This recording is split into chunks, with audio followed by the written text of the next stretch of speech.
Sweden, Ulf Stenerhag, and myself, David Batstone. We are celebrating the fact we have 3 days left in this Kickstarter campaign to raise funds to help us take Not For Sale Ale to almost a global audience. And I want to talk a little bit about Not For Sale Ale with my founder, Ulf Stenerhag. And Ulf, talk a little bit about the Kickstarter campaign, and then let's go backwards and why a beer to fight human trafficking. But first, let's talk a little bit about the Kickstarter campaign. Why a campaign, and what are you hoping to accomplish with it? Okay, we are actually starting a Kickstarter campaign for maybe it's now 26 days ago. We are raising a fund of 250,000 Swedish crowns, and that's actually going to help us to scale the project globally. And we need the fund to actually build our distribution channel. We have the production, we have the recipe, we have a lot of other, let's say, resources, but we really need and we really want to kickstart the global distribution of the beer to reach all the communities. Well, I think it's unique in that regard. Is many times a Kickstarter campaign will be someone's idea, and they'll go, "Hey, I'd like to try and make this happen," but what I really love about this is you put a lot of time, effort, and resources into this already. I mean, the whole journey of brewing it first in Sweden and then finding a bigger brewery and a better brewery in Holland, getting the brand out. So really, this is just kind of like a push to get to the final goal of being self-sustainable, right? Yeah, I think so, and it's probably a little bit different than other Kickstarter campaigns in that respect. So for us, it is really a Kickstarter. So we have made the foundation, and we really need the kick to get global. Well, and I love that as an entrepreneur, that you say, look, let me do the sacrifice first. Let me let me prove to you that this is feasible, and then now I'm just asking you for a little bit of help to get to the finish line. So, I think to me it's the best kind of Kickstarter campaign. I teach at the University of San Francisco, and students have these great ideas, and they're not willing to put much time into it. They say, well, maybe someone will give me money, and then I'll test it, and if it doesn't work, okay, I haven't lost anything. You've put almost 2 years into this and a lot of resources to get it to where it is, which is pretty cool. Yeah, I think so too. I think it's the right way of, or let's say a good way of using Kickstarter. We understand though that it's different from many others. Right. And we really want to, let's say, also catch the interest of the communities or the ambassadors that would like to be a part of our journey. So it's also to reach out to a lot of people to enable them to be a part of our, let's say, kind of crazy story or interesting journey forward. Right. So the question of the business model, 100% of the profits go to Not For Sale to fight human trafficking around the world. So particularly, I think in Europe and in Sweden, in the Nordic countries, that's like suspicious. How can you make that work? How can you give 100? There must be a scam there somewhere. You must be paying yourself a lot, or all the operations are actually eating up all the money. Yeah. So tell us a little bit about the business model. Actually, it was decided from the beginning to try to find a model where we could grow the company as let's say, a normal business unit in that regard. So that's why we instead of taking some percentage of the revenue, we said that the whole project or the whole brand is designed to make good. And it's designed to make financial muscles or financial support to the organization Not For Sale that is fighting human trafficking. So our choice was in the beginning quite easy. Let's say we are deciding that 100% of the profit, it's only designed for that purpose. So bring it down to the profit side, and then we have more flexibility of growing the company as a normal company, we think. So what's the difference between you and, let's say, a Swedish brewery like Spendrups? I mean, are you spending any more or less on building the company or running the company? Or, I mean, tell me about how do you compare your business model to a traditional brewing company? I mean, that's a really fair and good question, because we are actually the same as any kind of brewery out there. So we have probably the same cost, hopefully the same efficiency, and hopefully or probably the same cost for marketing and branding and so on. The only big difference is that by the end of the year, we take 100% of our profit and dedicate it to a cause to fight human trafficking. Yeah. That's the only difference. What I find fascinating, more in Europe than, say, in America, is that you get criticized, or potentially, from a small minority, but still, from the one side is, you must be just trying to sell beer, and it must be bad beer, or you're just trying to sell beer.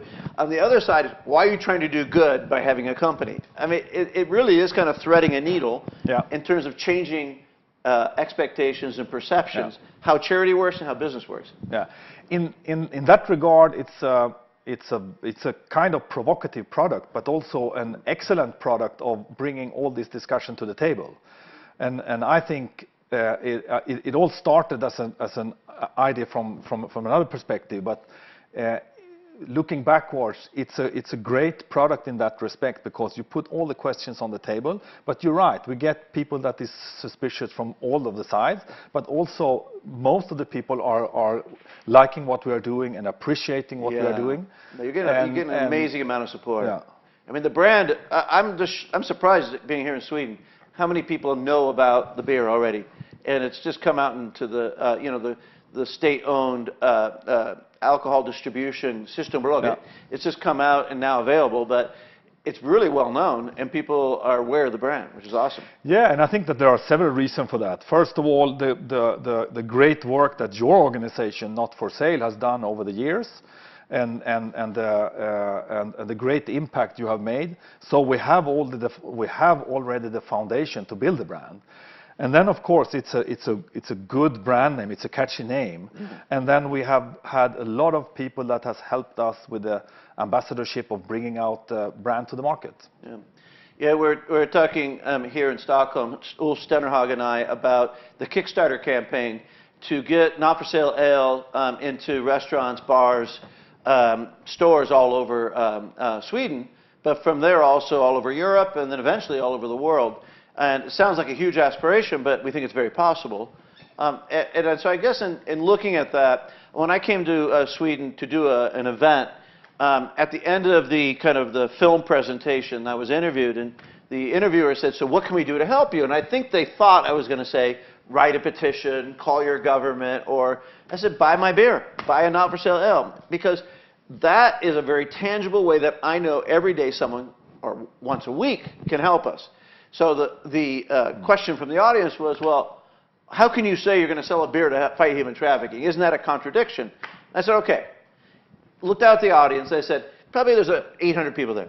How many of you have had a beer in the last month? And I think probably 90% of the people raised their hand.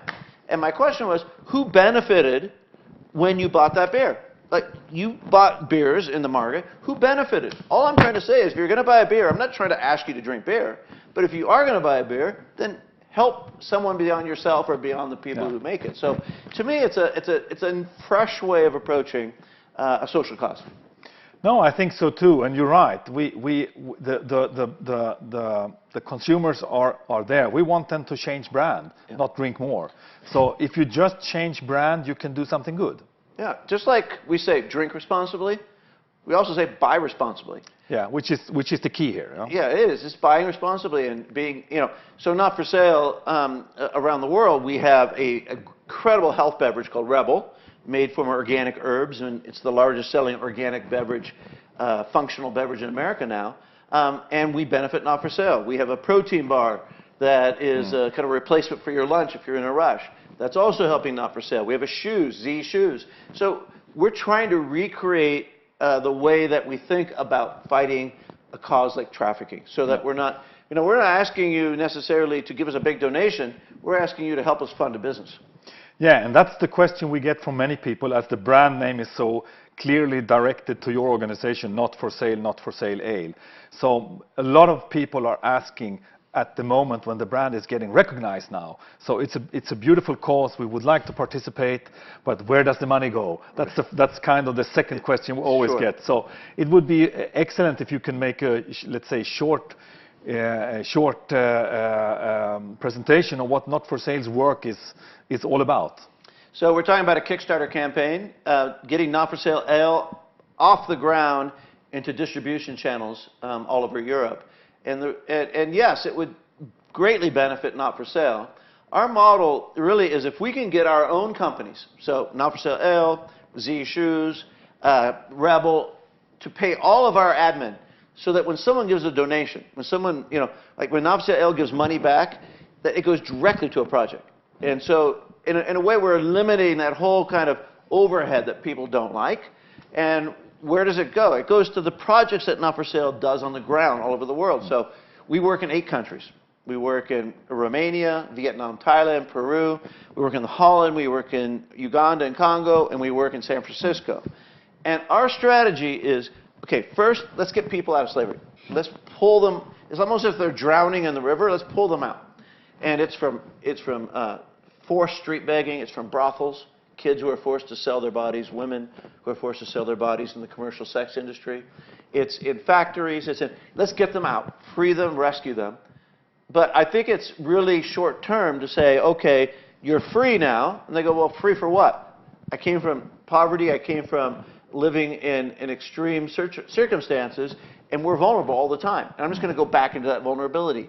So now that we've rescued them, we look at, well, where do these people come from? How do they get into trouble? How could we create a long-term solution? So that's our research and development. Right? So first intervention, then research and development. And then based on that, we build a long-term enterprise. So shoes in the Amazon of Peru, where we source ingredients and materials so that the communities now have an economic platform. They're not vulnerable to the same poverty and lack of rule of law that they faced before.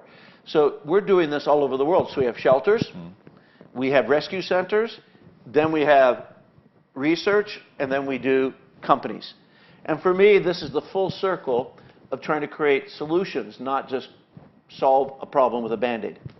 No, and that's what I like about the Not For Sale approach. I mean, the person who actually was inspiring us to do the beer, when I met the victim in Shanghai, that girl who was a victim of human trafficking was very clear to me when I told her what we are doing, and she told us, don't really bother about me, but make sure nobody else comes here. Yeah. And that was a very, very strong message for me. Yeah, my family, my friends, my community are not at the same risk that I was at, right? Yeah, so it's, I give an example, and here we are on Facebook Live talking about the Not For Sale Ale Kickstarter campaign. Really encourage you to go there and just give what you can. We only have 3 days left. We want to reach our goal to be able to take this product that already is in production, already has a brand, and now we just need a bit of funding to get to distribution. Yep. And so it's pushing us over the top. And so I guess it's a great example of how we work. The very first Not For Sale project is in northern Thailand, and it's a village for kids that we, if you've seen the movie Slumdog Millionaire, these kids, we get them out of begging or out of brothels, karaoke bars, or even in factories. And so they have safety, security, they have education. Now, what we learned after we did the rescues is that all these kids come from the same tribe. They come from ethnic groups that really aren't considered Thai citizens, and Myanmar or Burma won't claim. They come from this region that crosses all these borders, but no one will claim them as a citizen. So what did we learn about them is that they're vulnerable. So we started working with the communities in the highlands to grow coffee, specialty coffee. They have commodity coffee that's really sold cheaply, but organic, healthy, high-grade coffee. We now import it into the United States, have our own coffee shop. So we're now supporting the tribe so that kids don't end up in our village. Yeah. We're trying to go upstream. What's really great about the coffee shop is now we have young girls from the commercial sex industry, prostitution, in San Francisco, training them as baristas in our coffee shop. So it's a full circle, right? Working with the kids, helping their families grow coffee, bringing it into our own coffee shop to create industry, helping people in San Francisco. That's the kind of world we want to be. We say be everywhere. That's what Not For Sale Ale enables us to do. We can be everywhere, right? So when I have a cup of coffee, when I wear my shoes, when I have a beer, I feel like I'm contributing the values of the world that I want to see. And that's right. Be everywhere it's also something that we have in mind with the beer. And the question we get several times is, of course, the connection with alcohol and human trafficking, which is in some way also connected. Our idea, however, is that finally we have a product that has a reach, that can reach out to even where the problem occurs. Yeah, no, exactly. It's very provocative to be in a bar that says, this is a not for sale ale, right? And that raises the conversation in the bar. Why not for sale? I just think it's, you know, rather than try to run away and ignore where there are pockets of exploitation, confront them, create alternatives, create better models. Yeah, and also be there and make sure that the dialogue is changed. Yeah. I have a good example from my trip to Uganda, where we were at a beer festival, and there were a lot of people hanging around and making a little bit of jokes around human trafficking and not for sale ale and the connection. But after a while our very, let's say, skilled and committed ambassadors started to explain why we're doing this, the dialogue completely changed. And I could see several of these groups of mainly men walking away from there with a different dialogue. And that was really, really interesting to see. Yeah. Yeah, it's also about empowerment. I mean, eventually what we want to do with the ale is to equip people for production all the way down to the hops and perhaps even to the distribution channels, being sales agents. The way that we can employ people, we want to embed the whole company with the same ethos that Not For Sale runs with. Yeah.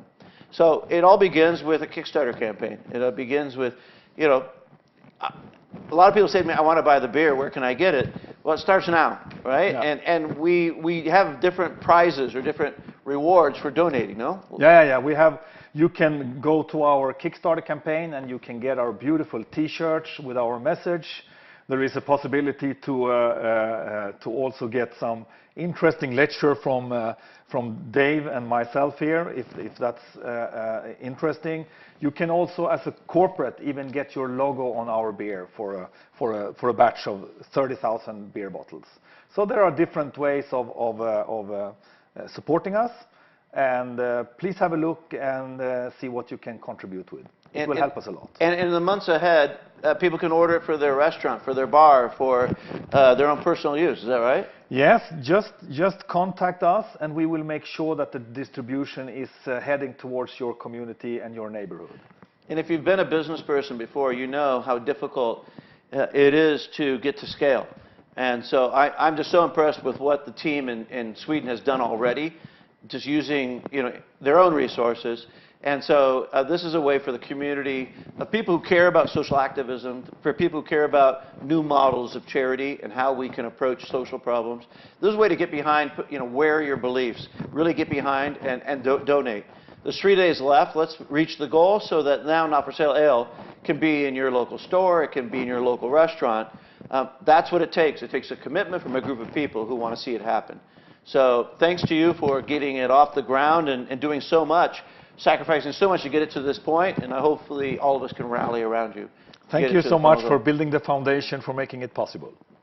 Absolutely. Let's make sure that we live in a world where no one's for sale. Thank you.